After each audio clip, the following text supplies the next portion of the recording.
Hey guys, welcome back to the channel. I hope you have been well. As always, if you're getting anything out of this content, please like, share, and subscribe. That obviously helps us to grow the channel out and keep making videos for you guys. So I had mentioned before I was gonna get out this fall and do a little camping and fishing. So we're finally out here doing that now. We got some good weather. I'm down on the Blue River in Oklahoma. It's a new area, haven't been down here before, but a super cool place. So yeah, so let me show you the setup. We're kind of out here. It's a lot of somewhat primitive camping. I think there's a couple hundred camping spots out here. Some of them are along the river. We're kind of up here on this bluff. Of course, you got to bring out McTundy on to another adventure. Didn't know my buddy would be bringing his Tacoma, or his second generation, I believe, second generation Tundra. So he's got that up here. Thought he was bringing his 4Runner, but yeah, we got a nice little collection of second and third gen Tundras up here, all loaded out. They did great. We even had to cross a river to get over to this side. We're supposed to get a bunch of rain tonight and tomorrow, so we'll have to keep an eye on the river crossing on the way back. Hopefully we can still get out on Sunday. Yeah, these second gen Tundras, man, they're solid, super solid. This one's a 2020. It's a platinum edition, so it's got all the bells and whistles, pretty fancy. My buddy's got this pretty heavy duty camper on here, which is pretty nice. Load up some kayaks, which he did not bring on this trip, unfortunately. This river would have been perfect for that, but throw some kayaks up on there. Obviously lots of storage space. He's got some pull-out drawers here too. It's making me jealous because I've been looking at hard tops for my truck. So, I mean, seeing this guy, and it opens on the side too, which is super nice. Might have to look into something like this. A good old second gen interior, still nice, man. They give you good seats, and of course with the platinum, you get in those Gucci seats, stitched leather, and this thing is nice. I feel like the only thing that really dates it is this kind of screen here, which this one's actually bigger than some of the older ones I've seen. Obviously this is a 2020, so they must have upgraded that a little bit before they switched over to the Generation 3, but still, you know, pretty roomy in here. I think it's actually bigger than mine, by a little bit anyways, from what I've seen. But he's got the seats rolled up in here. I mean, you can't complain about a full-size truck. Definitely for the road trips. I think for them coming out of Texas, it took about 6 hours. And same for me coming down from Kansas City. This was kind of halfway in the middle, so about 6.5 hours for me as well. Of course, going from the second gen to the third gen, you get this massive screen. Some of you guys have probably already seen this if you're looking around at Toyota Tundras or even the Tacomas. They have that big old screen in them now, but I really love the redesign on this third gen. I know a lot of guys knock the turbo engine they put in here versus the tried and true V8, 5.7 liter V8 that's in the second gen, but so far I've had no issues with it. Of course, this truck's only about a year old. I got it 2024, so I don't expect to have any issues. I think Toyota has really corrected some of the engine problems they had in the 22 models. But overall, good rigs, man. I'm really enjoying my third gen Tundra. This, of course, is the limited with the TRD off-road package. I haven't upgraded a lot of stuff on it yet, so it's pretty much stock, but comes with the Falcon Wild Peaks on this particular one, and I think these are 20-inch wheels. So I'm probably gonna upgrade this at some point, get some tires that are a little beefier, maybe some 35s. I know guys put 37s on this with a little modification. Most of them are saying it doesn't rub, but I think I'm gonna put 35s just to kind of eliminate that factor. Probably switch out to maybe some 17 or 18-inch wheels and probably give it a little lift. I think it has a factory lift, but just give it a little extra height, a little space. Probably switch out the the bumper here for something a little bit more sturdy at some point. That way, if I clock a deer going 70, I can still make it home. Came close last time I was on my camping trip. Almost nailed one coming out of the woods. So I'll be upgrading that at some point as well. But I think the first thing I'm gonna do is, again, looking into some type of maybe diamondback cover, or again, I kind of like that setup over there. It's pretty beefy, man, but sure is nice to have everything enclosed. But my long-term plan would be to get a rooftop tent for this, so that's why I'm kind of leaning towards the diamondback cover. That way I can also put a tent on the back of this thing. As much as I like ground camping, still, if you're trying to move around, you don't want to have to set up and tear down all the time, so having something on the back of the truck I think is kind of where it's at. It's my long-term plan. Plus, then you don't have to tear this sucker down, and if it's all wet and rainy, that's always fun. Buddy of mine brought his new tent. This thing is massive, but honestly it was a pretty easy setup. So pole on the top, pole on each side, and then honestly you just stake it in, stretch it out. Went up pretty dang quick actually. This thing is by Kodiak. It's very, very heavy duty actually. It's nice. It's very durable. It rained a little bit last night, and yeah, it did really well. We'll see tonight if we get more rain, how she does, but so far so good. It's honestly, it's huge in here. There's 3 of us in here right now, but honestly I think you could fit quite a few more, at least 2 more cots for sure. Without the cots, I bet this is probably a 6 to 8 person tent, or if you had kids, this is, I think, a really, really nice setup. Again, if you're truck camping, if you're backpacking, you want a totally different setup. Fire's a little bit on low this morning. We had it going a little while ago, and then we went down to the river to do some fishing, so just got some embers going right now, but still feels good. Temperature's nice, probably like 70 this morning, so not bad at all. This little guy came in clutch last night, called the Slot Grill.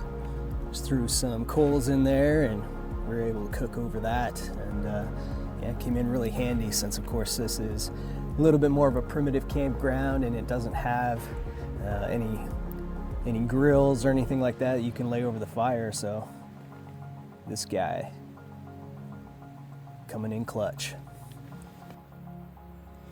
So it's still early. I'm just working on my second cup of coffee this morning, so if I sound a little sleepy, it's because I still am, but I tried out this new instant coffee, and actually it's really good, and it's supposed to be super good for you. It's got all this fun stuff in it. Most of the time instant coffee sucks, but this is actually really good stuff. Not sponsored by these guys. I was at the store the other day picking up some coffee for the trip, and I was like, oh, what is this? And so I decided to try it out, and yeah, so far so good. I can't really tell the difference between it and maybe a regular cup of coffee. Of course, I got my Jet Boil out here, which is always my go-to on these camping trips. It's just quick, it's easy, it packs down nice and light, and it gets the job done. So these days for especially truck camping, I always have all my stuff already loaded up in my camping box, so it's usually pretty easy for me to get out of town. I just throw my box in. I've got my, this is a 2-person tent by Marmot, so I've got that in here. Got my little electric chainsaw by iWorks or Works. I think it's just Works. But little chainsaw, always bring trash bags, Reynolds wrap. Got my axe, some fire starter, you know, various other stuff, some communication equipment in case me and the guys need to split up and maybe use the walkies, you know, duct tape, light, you know, all the good stuff. We're doing some fishing out here too, so got a bunch of fishing gear with us. These guys brought some serious fishing gear. I'm like looking at this thinking, oh my goodness, if we can't catch something with all of that, then there's definitely no fish in this dang river. Yeah, as you can see, it's a pretty short little walk from our campsite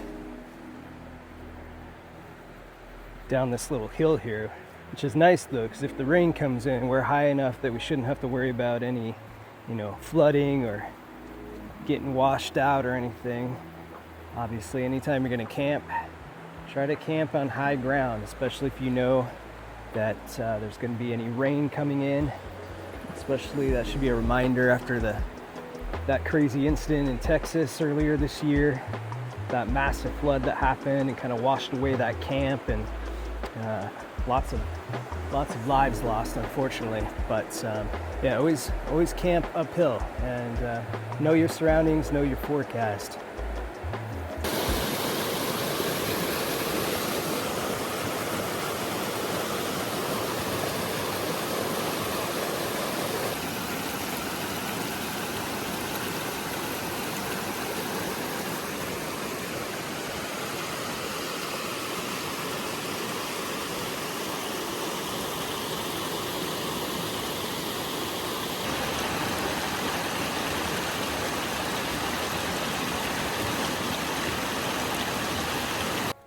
Yeah, man, it feels good to get out. I hope you guys are doing the same, especially depending on where you're at in the country. This is the perfect time of year to do it, and just get out and disconnect from all the craziness of the world and all the headlines and all the mayhem, and just enjoy a little bit of peace and quiet. I'll tell you what, last night you could hear the river running just off down the hill there, and there's just nothing as soothing as sleeping, hearing the crack of the fire and the roar of the river.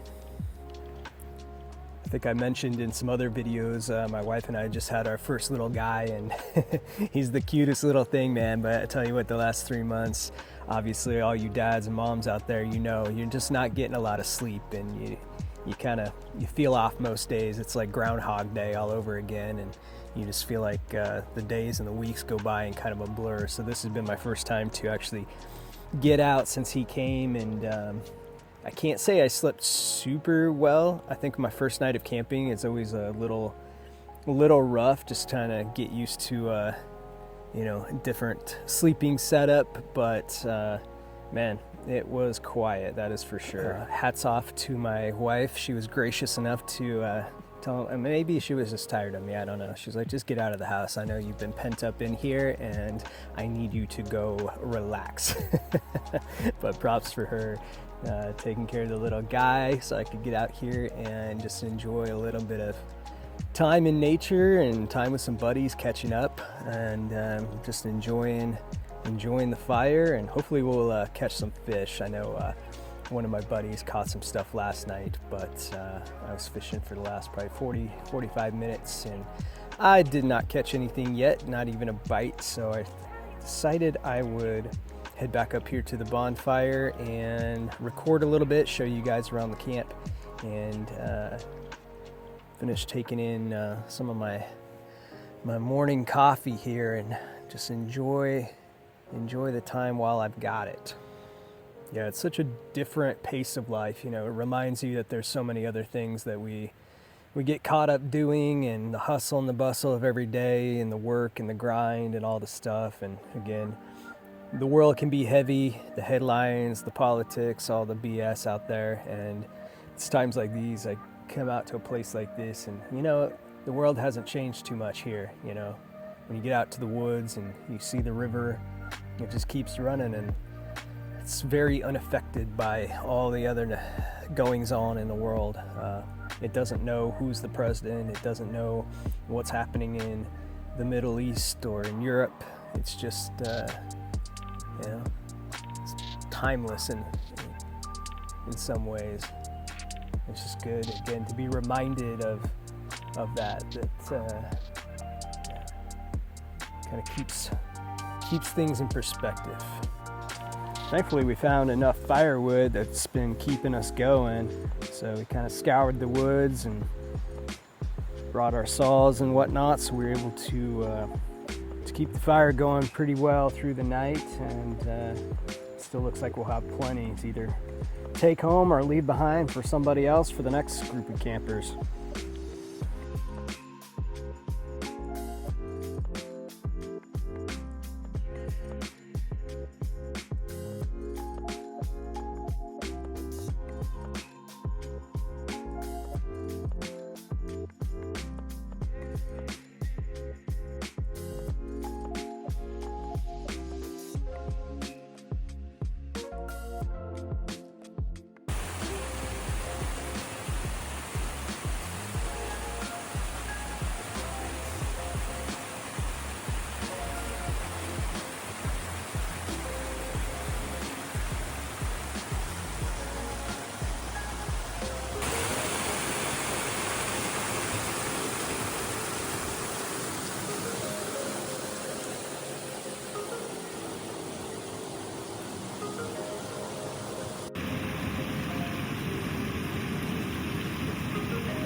Hey, morning guys, it's Saturday, so we got out here Thursday afternoon, had all day here yesterday, survived a pretty intense thunderstorm last night, and I am happy to report that the tent did excellent. Yeah, so that storm came in last night about 7:30, and it poured hard till about, I don't know, about 1 o'clock in the morning. And I mean, it was coming down hard. This whole gully area down to the river was basically a river. Kind of came down through here. Yeah, it was pouring, so a lot of stuff got wet. We sat out here by the fire last night, but as you can see, all the clothes here got a little soaked. But we are nice and dry on the inside here. As you can see, everything held up really well. No condensation. We had a little bit of ventilation going here. Just kind of kept that popped open. Just create some cross airflow over on that side as well. But yeah, this thing did really good. Pretty impressed. Again, pretty heavy duty tent, but the setup was pretty quick, pretty easy with a couple guys. And this was the first time that we got this tent out here, so of course a little bit of a learning curve the first time around, just figuring out where everything goes. But this was definitely the test. I mean, you get dumped on for that many hours of hard, intense rain. I would say coming off of this weekend, we can officially say we put this tent through its paces and it held up super well. So again, if you're looking for a tent like this, you got a family, or you're just going with a bunch of guys, check this out. Unfortunately, fishing's been a little bit rough, so I don't know if it's this time of year. I know they say they're going to stock this river come first couple weeks in November, so we're a little early. But unfortunately, no big catches yet. There's supposed to be a lot of largemouth bass and a lot of trout in this river, but we've all been out here fishing for several hours at a time and really nothing's biting. We've tried a bunch of different lures and different bait, but man, I guess that's why they call it fishing, not catching, right? Man, once you get settled in, it's just hard to think about leaving. It's like, it takes about a day for me to settle in and kind of get used to sleeping in a tent again and just being out here. But after the calm sets in and a lot of other things just go, just out the periphery, makes it kind of hard to want to go back to the hustle and bustle again. Monday's coming and here comes the grind all over again. I have to say though, I feel a lot more recharged after trips like this, just getting out and again, just de-stressing and letting a lot of things go. It's definitely helpful. I can go back a little bit more recharged and ready to go, but it definitely makes me ready for the next adventure, for the next trip. So I hope you guys are getting out and taking advantage again of this fall weather and just taking time with friends and family or whoever you got, and just paying attention to your mental health. I know the times we're living in right now can be challenging and very hard. And everybody's got something that they're going through, something that they're dealing with. So I hope you guys are taking time to really focus on that inner resilience, that inner strength, resetting, recharging, and going back at it again with just hopefully new and fresh perspective and with your batteries charged up again. Yeah, they say it's supposed to rain again tonight, so hopefully we can get all of our gear dried out this afternoon while the weather is good and dry, and then we'll go after it again tonight. I had brought a pretty large tarp, and some of my buddies said they had a awning, but we decided not to set up either one of those last night before the rain came, of course. So rain jackets, and that was about it. About an hour and a half into the rain, I mean, it just got too heavy to stay out here, so called it a night at that point. But we'll see. We might set something up tonight, and that way, if it starts pouring crazy again, at least we'll have something a little over our heads. But yeah, it's not supposed to be too bad. I said 45% chance, so we'll see. Obviously, we camped on the far side of the river, and there was a river crossing. I checked it this morning, and I would say the river definitely went up probably 3 or 4 inches compared to when we came in the other day. So hopefully, as long as we don't get too much more rain overnight, we should still be able to make it back across the river to get home. But that will be an adventure. I always see videos of guys just charging through these major rushing rivers, and it always looks a little dicey. This, I don't think, will be that challenging. Even if it goes up a few more inches, we should be okay. So yeah, we'll see.